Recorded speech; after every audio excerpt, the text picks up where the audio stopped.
Hi everyone, welcome back to my channel for my regular viewers and welcome to those who are new.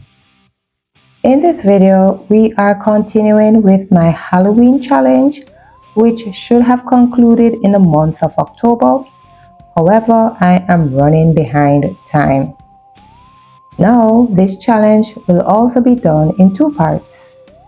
In this video, I will focus on the face, wounds, and hair of our starlet zombie.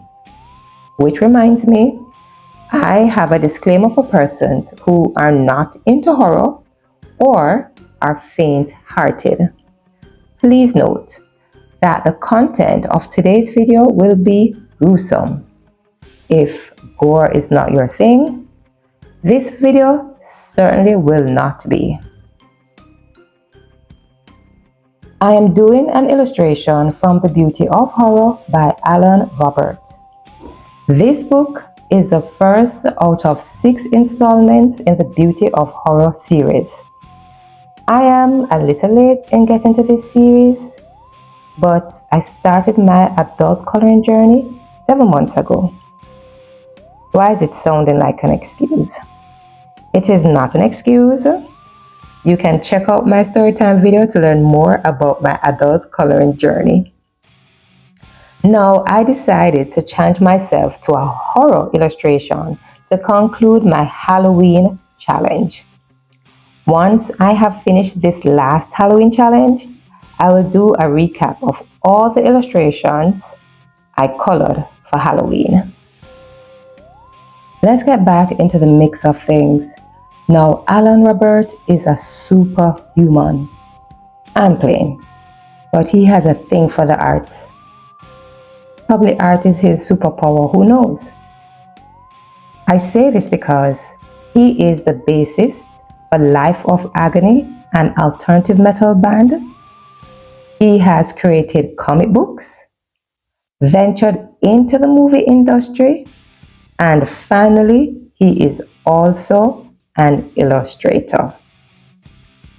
Is that cool or what? Dare I say, I am not into gore, but I do like the thrill and excitement associated with a horror film. I must be honest, when I decided to do this illustration, I was scared. I wasn't sure how it would turn out, but I took the plunge and here I am. This is my second horror illustration. Beetlejuice, also illustrated by Alan, was my first. That would have been my last video, I believe.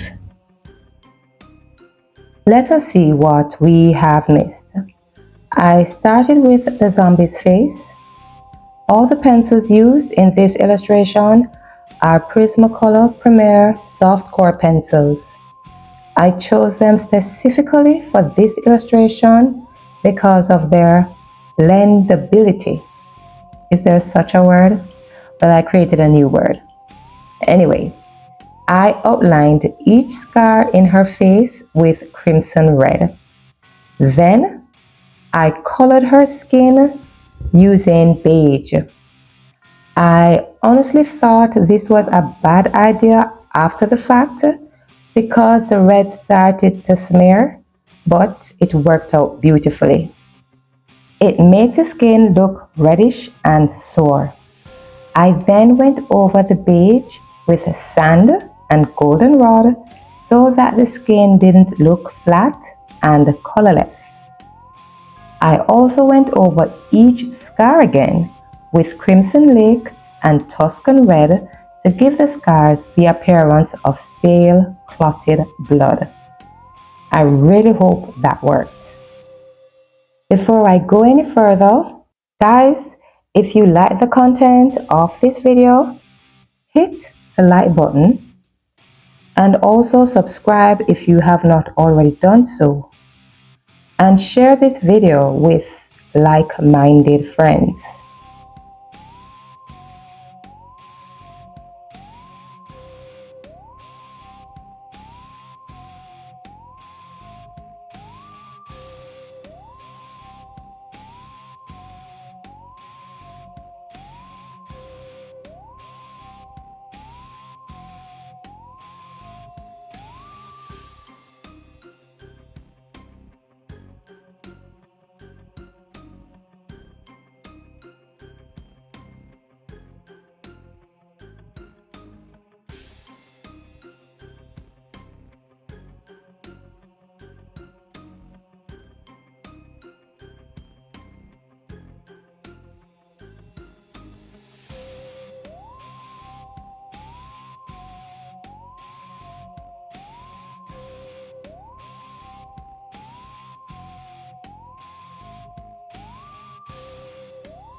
I moved onto the mouth and used rosy pink, pink, and processed red.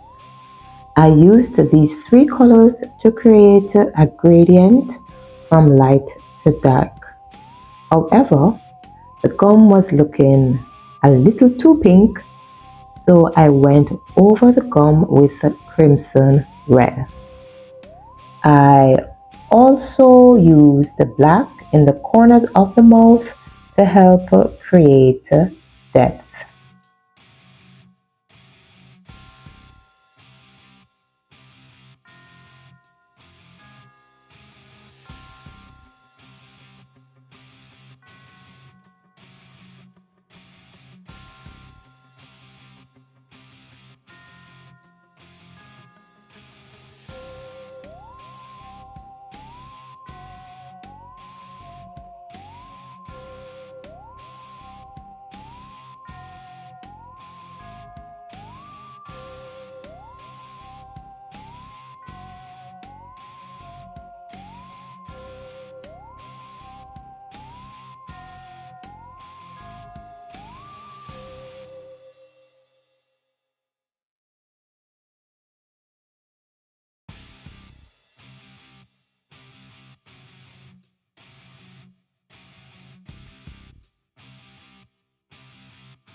For the blood around the mouth, well, I assumed it was blood.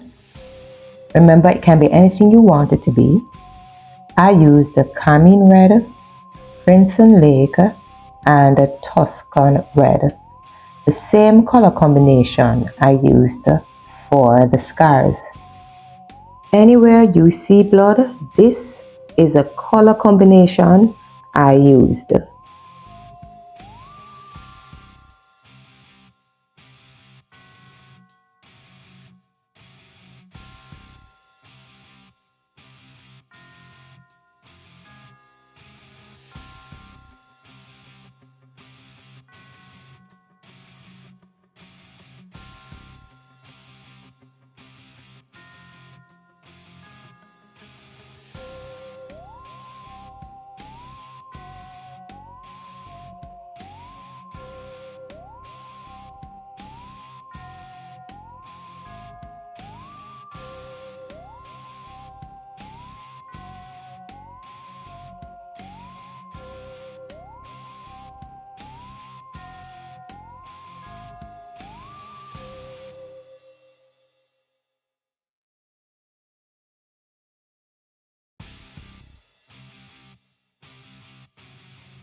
For the teeth, I use light umber at the base, then goldenrod, yellow ochre, jasmine, and cream to create a gradient from dark to light, running from the base of the tooth to the tip.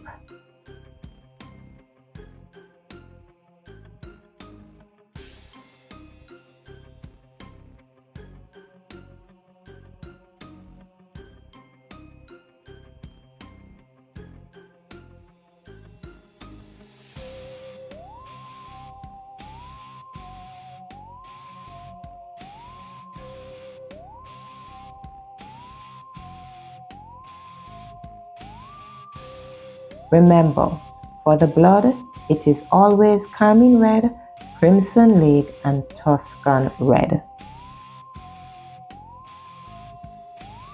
I use these colors for the nostrils along with black. I always use black with red to create depth in any observed crevices.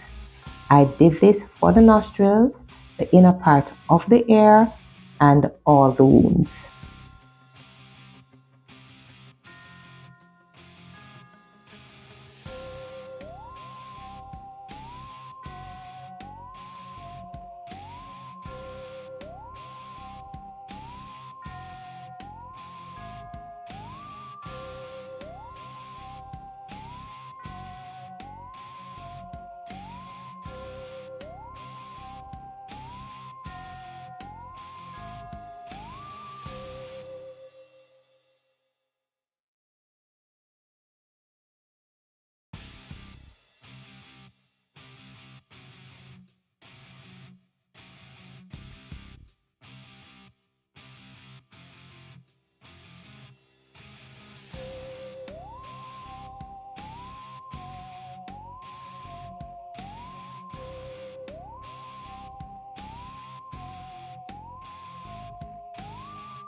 For the eyes, I use the Copenhagen blue for the pupil, light cerulean blue for the iris, and cloud blue for a glassy eye effect. The eyeball itself was colored with light gray and white. I used crimson red for the fine veins.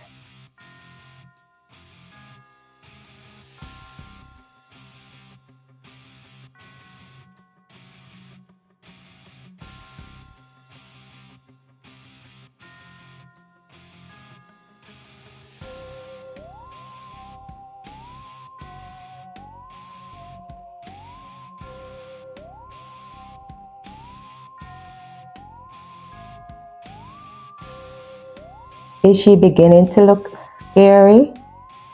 Feel free to share in the comments what you think.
For the exposed bones in the cheek, eye sockets, and forehead, I used goldenrod, yellow ochre, and beige.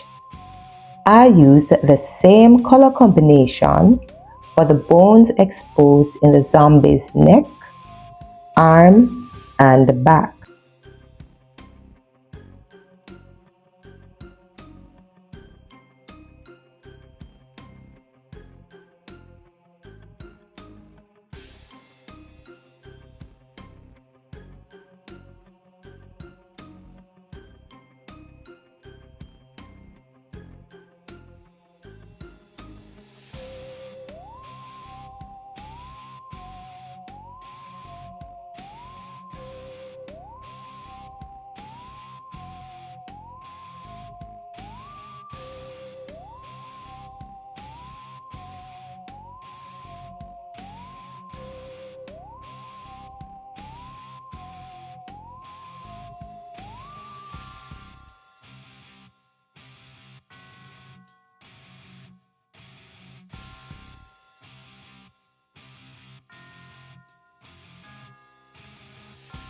I am now coloring the blood on the blade, and I used the same color combination as stated earlier.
For the blade of the axe, I used 30%, 50%, and 70% warm gray.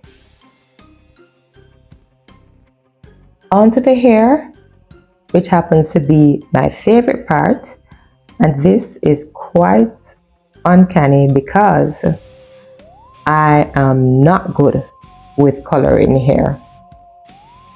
Anyway, I took a chance here.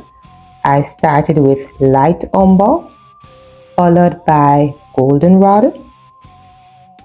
I used cream, jasmine, and yellow ochre to create highlights, and I used dark brown to create shadows. I didn't use any special technique. I guessed as I went along. All of this that you are currently seeing was trial and error. If I thought the color looked off or not like what I wanted it to look like, I would try to correct it. And that is what coloring is all about. You won't necessarily get it right the first time. So in correcting, this could mean adding a darker color or erasing to get a lighter shade. Feel free to share in the comments down below any techniques or resources that you may have to help make the task of coloring hair a lot easier.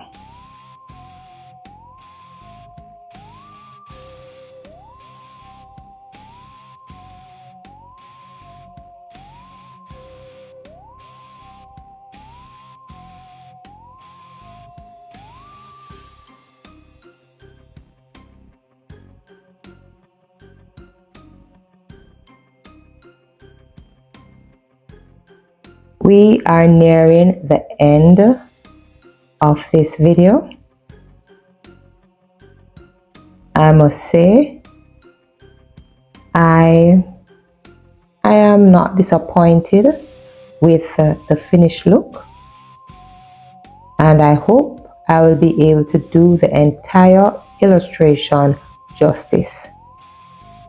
Please join me next week Sunday for part 2 of this Halloween challenge.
Before I sign off, I want you to know that I am at 100 subscribers as at November 9th, 2024.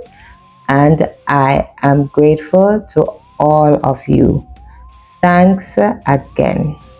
And please be reminded, if you have not already done so, like, share, and subscribe.